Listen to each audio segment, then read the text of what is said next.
Hello friends, today I am going to talk about Visual Studio 2022 and the new features that come along with this wonderful new editor.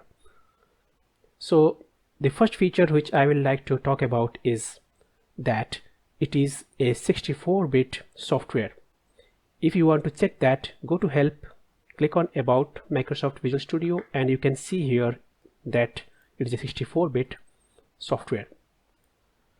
So the previous versions of Visual Studio, like Visual Studio 2019, Visual Studio 2015, 2017, they were all 32-bit softwares. So you can, I have also opened Visual Studio 2019 here. Now if you go to Help, you will not be able to see that it is 32-bit because that is not mentioned there, but you can check that if you go to Task Manager, then you can see that it is a 32-bit here. This is mentioned here. Similarly, there is a advantage of 64-bit. The advantage is that 64-bit softwares can consume more memory addresses, which means they have access to 2 to the power 64 different memory addresses. Now the 32-bit softwares, they have access to 2 to the power 32 different memory addresses. Okay, so which means they can use a maximum of 4 GB RAM or up to 4 GB RAM, whereas a 64-bit software can use more than 4 GB RAM. So with the new machines and the latest 64-bit processors and operating systems, in those machines you have this higher RAMs as well. Now if you are running a 32-bit system, a 32-bit software on these machines, you still don't get that kind of performance because of this very reason, that it cannot access more RAM because of its limitation. Whereas if on the same machine you run a 64-bit software, you will be able to access all those different memory addresses, and you will be able to see that improvement in performance. So that is one of the features, and then Microsoft has also said that they have run Visual Studio 2022 on a solution that contained 1600 projects and 300,000 files, and it was able to open all these files and the project, and it was able to load it and run it. So that is that. So you can figure out how powerful this is, and obviously a normal project will not have so many files and so many projects, but it is a very good feature, and I am sure it will help rapid development of the systems. Now the next feature is that it supports .NET Core 6. Okay, Visual Studio 2022 supports .NET Core 6, but the previous versions like 2019 and earlier versions, they don't support .NET Core 6. So that is also another big benefit of Visual Studio 2022. Now the next feature for which I have actually opened this project because I wanted to show it to you is the hot reload.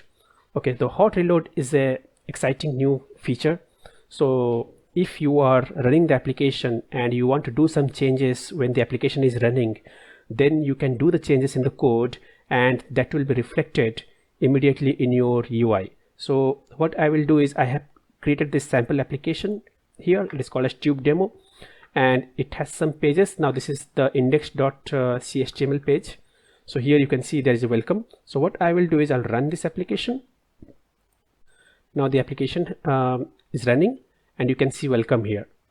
I'm going to do a change now. In the code, I will say welcome to the world.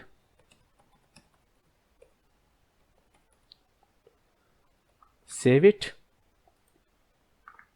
and then do a hot reload here. You can see this icon here, do a hot reload, and if I go back here, you can see the text has changed automatically. Okay, so that's what the hot reload. I'll show you once more. So let's now change it back to welcome president. Okay, so let me open it here side by side. Now you can see that it is still the old message because I have not saved it. Let me save it, hot reload, and go back here, wait for a bit. Now it is refreshing. Now you can see welcome president. Okay, so that's the advantage of hot reload. It also supports changing something in C# code, so that is it has a very good benefit. Now the next, let's stop this and go to the next feature. The next feature is AI Intellisense. So AI Intellisense is basically where it has improved IntelliSense integrated with Visual Studio 2022. So it can auto suggest you. So it was having in the previous versions also, it was there, but they have improved it. So the suggestions are a lot better now. So I'll show you one example. So let me go to this controller here. So in this controller, you can see I have a index method here. So let me try to create perhaps a for each loop, and you will see what the IntelliSense suggests here. So as you can see, the moment I wrote for each, it has suggested what can be done. So it is saying that where item in HTTP context dot items.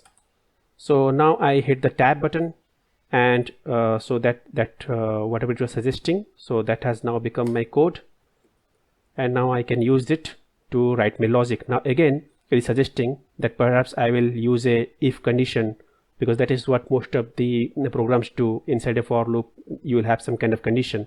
So it has automatically suggested me that you may try to use this condition. Okay, so anyway, at the moment I hit the arrow button, that went away. So but yeah, that is how the IntelliSense works here. Right, now the next feature is enhanced code search. Basically the enhanced find in files code search, that as per Microsoft, it has been improved up to 3 times more, which means it is 3 times faster compared to its previous competitors, or previous sorry, not competitors but previous versions. Okay, so find in files, you can find it here. Like if you go to edit, find and replace, you'll see that find in files is here. So click it here. If you want to find something, so just type it, find all, and then it starts finding something, right? You can see that in a second it came up with all these results. So this is the find in files feature. It was also there in the previous versions, but now what they are saying is that it has improved in terms of performance. So it is a lot quicker. It is up to 3 times quicker than the previous versions of Visual Studio. The next exciting feature is the dependent breakpoint. Okay, so what is a dependent breakpoint? So dependent breakpoint is a breakpoint where you can say that a particular breakpoint should be hit only if a previous breakpoint has been hit. So for example, let's say here, okay, let's remove this for each loop. For example, here I have written a small method here which returns a string called as hello. And if I put a breakpoint here, let me put a breakpoint here, and then I can add one more breakpoint here. I can make this particular breakpoint a dependent breakpoint by saying that only enable when the following breakpoint is hit. So to come here, what I did, let me go back again. So I have put the breakpoint, take the mouse here, mouse cursor, and you can see this icon, settings. So click on that settings. This option comes up. Hit the check this option here, only enable when the following breakpoint is hit. Here you will find a drop down, and it is showing me the dependent function. So because this function is dependent on the other one, so that's why it is coming up here, dot show. So if I select it and close it, so you can see now this has become a dependent breakpoint. Okay, so it will hit. So this breakpoint will hit only if the previous breakpoint in here in the store method, if it is hit, then only this breakpoint will be hit. Okay, so that is how this dependent breakpoint works. Pretty simple, straightforward. but it is very useful. So those are the main kind of the features. Now there are other features also. There has been a lot of improvement for the Blazor framework. People who don't know Blazor, basically Blazor is a interactive web UI which can be developed using C# instead of JavaScript. So it is basically the client-side code. Previously we used JavaScript or some other frameworks, okay, client-side frameworks. But now you can use C# and you can do the same thing. So that is where Blazor framework is used, and Visual Studio 2022 has a lot of support for this. So you can do it side by side development, and you can see your changes instantly in the UI. So those kind of interactive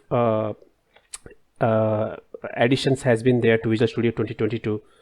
So that is one of the feature. Another feature is the .NET MAUI. Now MAUI support, that is also another big step. So .NET MAUI is basically a .NET multi-platform app UI cross-platform framework. Now this is a evolution of the Xamarin Forms. So this framework can be used to develop apps which will work on different operating systems. So it uses C# and XAML. So you can create apps which will work on iOS or Android, Windows or Mac operating systems.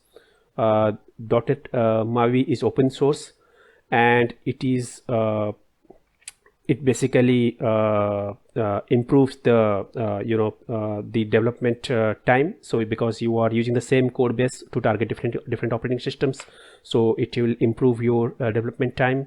And you can then share the UI layout across the different platforms. You can share the code, tests, business logic across all these platforms. So basically, instead of creating separate applications for targeting separate operating systems, you can create a single code base, and you can use that and develop an app which can be deployed to multiple operating systems, and it will run fine there. Okay, so there has been a lot of support for this also in Visual Studio 2022. Now apart from this, there are additional things which I will not go into detail, but I will just tell you what they are, so that you at least know that they exist. So certain things like it has modern UI, it has support for Azure cloud apps, it has good integration capabilities with Git and GitHub. There are new features added to help in C++ development. There is a web live preview, there is a XAML live preview, there has been new JavaScript and TypeScript project types, and last but not the least, there is enhanced diagnostic and debugging capabilities here. For example, using Visual Studio 2022, you can remotely debug on a Linux machine. So this kind of capabilities are there. So I hope this video has helped you to understand the new features. If you have any questions or comments, please put it in the comment section below, and don't forget to like the video and subscribe to my channel. Thanks a lot for watching.